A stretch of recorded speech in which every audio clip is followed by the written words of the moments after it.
Ladies and gentlemen, welcome back to the channel.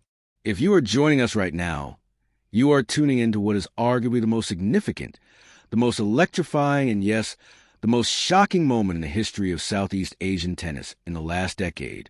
We are live. We are witnessing history unfold in real time. The headlines are screaming, the social media feeds are burning up, and the entire tennis world, from the clay courts of Paris to the hard court of Melbourne, and right here in the heart of Manila, is locked in on one singular narrative.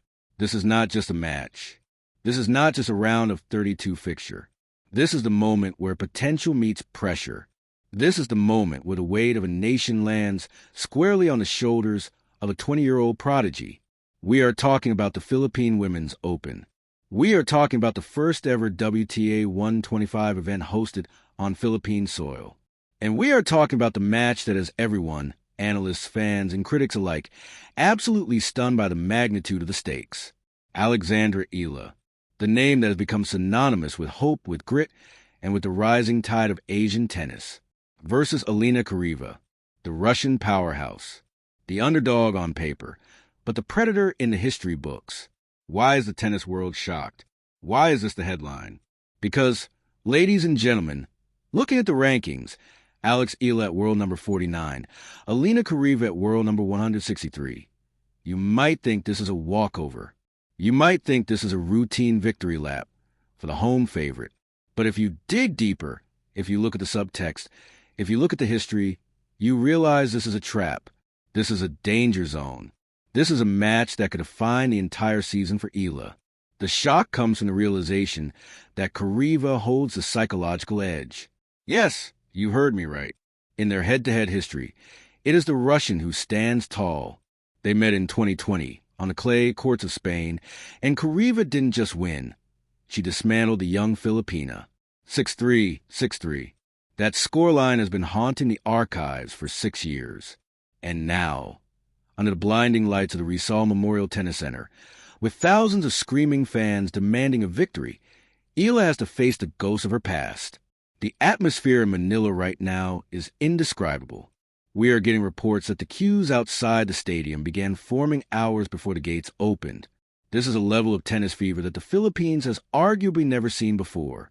We are talking about a nation known for its basketball obsession, suddenly pivoting en masse to the tennis court. The pressure is suffocating. It is palpable. Can you imagine standing on that court? The noise?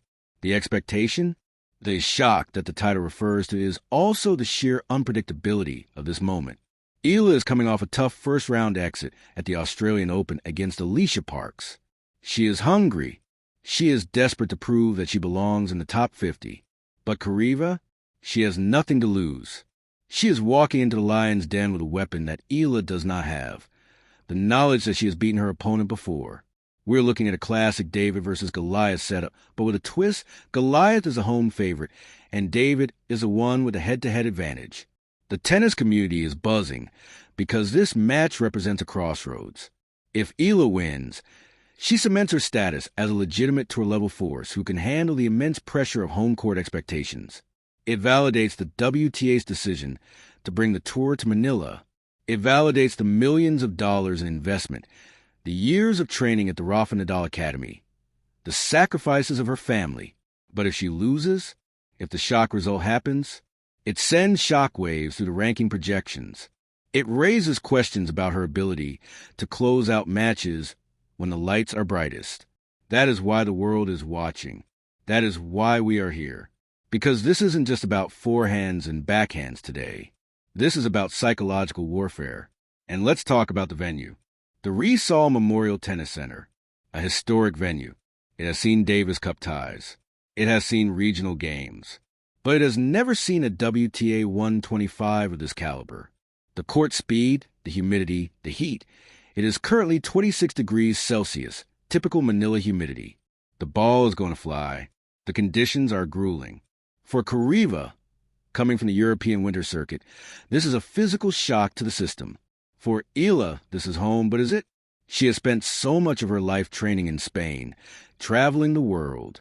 Does she truly have the home court advantage in terms of conditions, or does she only have the crowd? The crowd can be a double-edged sword. We saw this with Coco Gauff in New York. We saw this with Andy Murray at Wimbledon in the early years. When the crowd wants you to win too much, it can paralyze your arm. It can make the court feel like it's shrinking. Every unforced error draws a collective gasp from the stands. Every double fault feels like a dagger. Alex Eala has to navigate that soundscape today. She has to block out the love of her own people to focus on the ball. That is the irony of the home game. So, as we prepare to dive deep into the analysis, into the tactical breakdown, into the raw numbers and emotional weight of this contest, I want you to understand the gravity of what is happening. This is live update territory because the narrative is shifting with every second. The betting odds have fluctuated wildly in the last 24 hours. The pundits are split. The casual fans are expecting coronation, but the experts are warning of a battle. We are going to break down Chareeva's game, her flat ground strokes, her ability to absorb pace. We are going to look at Eala's lefty advantage, how that cross-court forehand needs to work today to unlock the Russians' defense. We are going to discuss the historic implication of this tournament for Southeast Asia. Buckle up. This is not just a match report. This is a dissection of a pivotal moment in tennis history. The entire tennis world is indeed shocked by the intensity, shocked by the noise coming out of Manila, and waiting with bated breath to see if the golden girl of Philippine tennis can survive the Russian test. Let's transition now into the deep dive. We need to strip away the hype for a moment and look at the cold, hard reality of this matchup. To understand why this specific match, Alexandra Eala versus Alina Charaeva, is so fascinating, we have to look at the trajectories of these two athletes.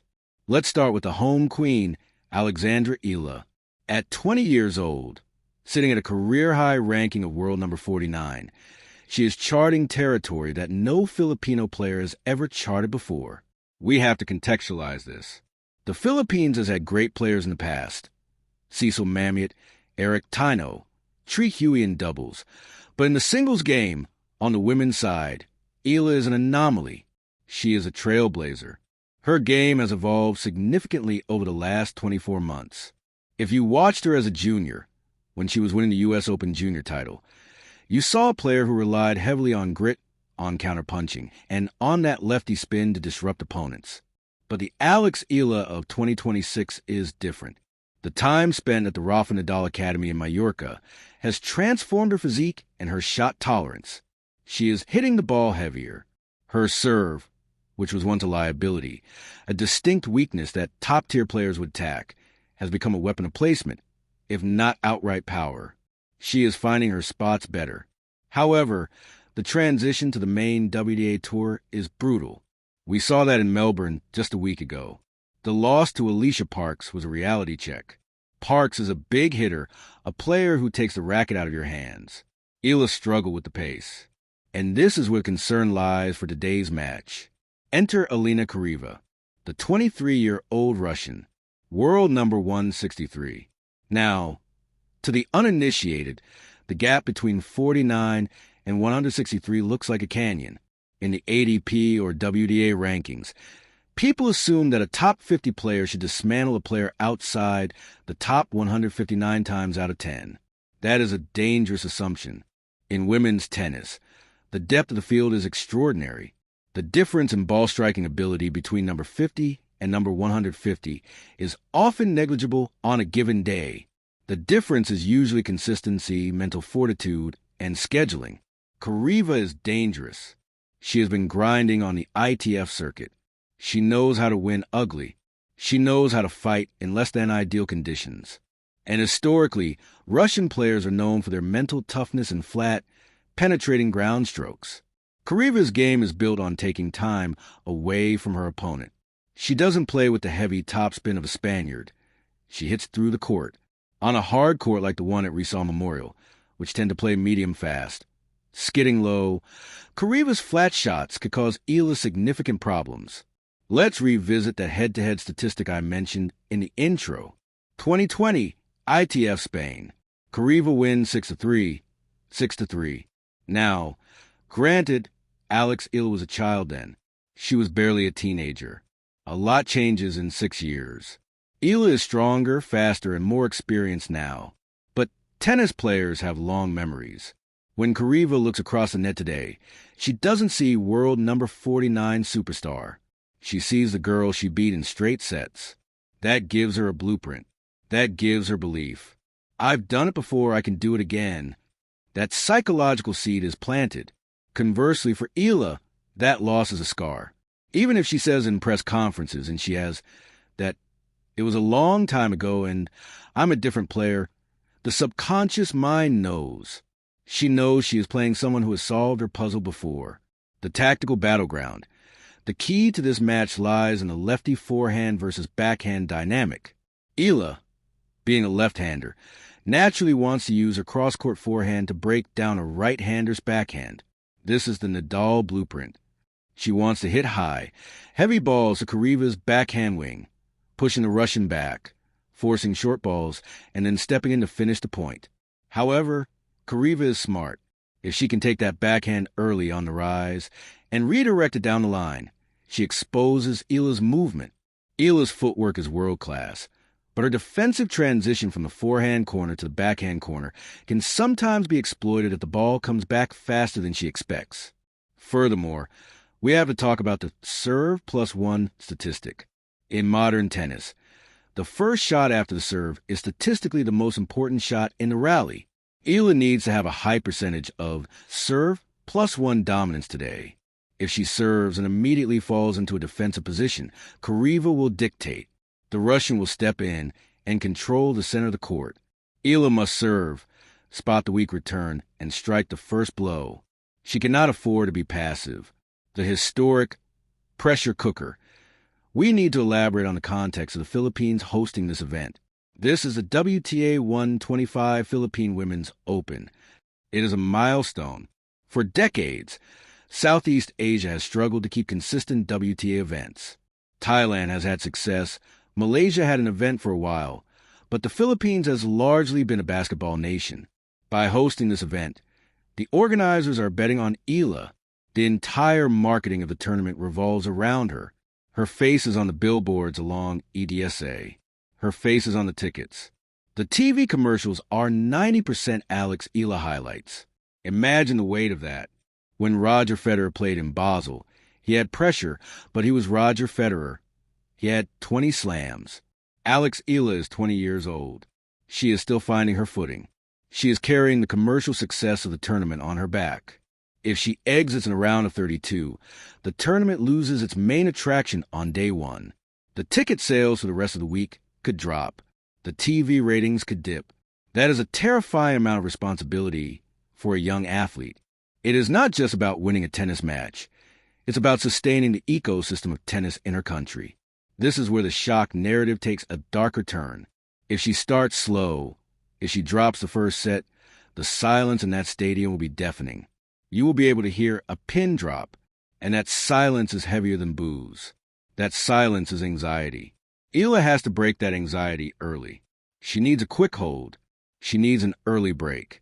She needs to get the crowd roaring to release that tension. Let's look at the preparation. Eala arrived in Manila a few days ago. She has been doing media rounds, press conferences, meet and greets. This is physically draining. While Charaeva has likely been practicing quietly, keeping a low profile, resting in her hotel, focusing solely on the match, Eala has been the ambassador. She has been shaking hands, signing autographs, smiling for cameras. The media fatigue factor is real. We have seen it happen to players like Emma Raducanu after the U.S. Open. The demands on your time deplete the energy you need for the court. Has Eala been protected enough by her team? Has she had enough quiet time? Or will she step on the court emotionally exhausted before the first ball is hit? This is the deep dive analysis that the casual observer misses. They just see the ranking. They see 49 greater than 163 and predict a win. We see the schedule. We see the pressure. We see the history. And we see a much, much closer contest. The stakes for Alina Charaeva. We haven't spoken enough about the Russian. For Charaeva, this is a golden opportunity. A win over a top 50 player is huge for her ranking points. It's huge for her confidence. And let's be honest, playing the villain can be motivating. Knowing that 5,000 people want you to lose can ignite a fire in certain competitors. We call it the Djokovic effect. If Charaeva can harness that me against the world energy, she becomes incredibly dangerous. She can swing freely. If she misses, well, everyone expected her miss. If she makes a winner, she silences a crowd. She has a psychological freedom that Eala does not. So, as we look at the court now, as the players are warming up, as the chair umpire is checking the net height, realize that you are watching a psychological drama as much as a sporting event. You are watching a young woman trying to carry a nation. You are watching an opponent trying to spoil the party. You are watching the clash of styles, the lefty spin versus the flat power. You are watching history. And if Eala loses, it will be the biggest upset in Philippine tennis history, simply because of the expectations. If Eala wins, it will be the relief of a nation exhaling at once. The margin between those two outcomes is razor thin. A few centimeters on a line call, a net cord, a momentary lapse in concentration. That is the beauty and the cruelty of tennis. We are reaching the end of this broadcast, but the story is just beginning. What happens in the next few hours at the Rizal Memorial Tennis Center will be written into the history books of Philippine sports. Regardless of the result, the fact that we are even having this conversation, that we are analyzing a WTA match in Manila featuring a homegrown top 50 player, is a victory in itself. It shows how far the sport has come in this region. It shows the impact that one generational talent can have on a country's sporting culture. If you are a fan of tennis, do not blink. Do not look away. If Alex Eala wins, we celebrate a milestone. We look forward to the round of 16. The dream stays alive. If Alina Charaeva pulls off the shocker, we analyze what went wrong, and we appreciate the brutal meritocracy of this sport. We will be covering this tournament all week long. We will be breaking down every set, every game, every controversial call. But for now, the stage is set. The players are ready. The crowd is ready. The silence is about to be broken. I want to hear from you in the comments below. I want your predictions. Do you think the home court curse is real, or will the crowd lift Alex Eala to victory? Does Alina Charaeva's past victory in 2020 matter today, or is it ancient history? And what is your score prediction? Straight sets or a 3-set thriller? Leave your thoughts down below. I read every single one of them. This is a developing story. We will have a full post-match breakdown as soon as the final ball is hit. We will look at the stats, the winners, the unforced errors, and the press conference quotes. Make sure you are subscribed. Make sure you have that notification bell turned on, because you do not want to miss the update when this match concludes. The tennis world is shocked by the hype. Let's see if the tennis world is shocked by the result. For now, from the studio, keeping our eyes locked on Manila, thank you for watching. Enjoy the match. Witness history. And let's see who survives the heat at the Philippine Open. Signing off,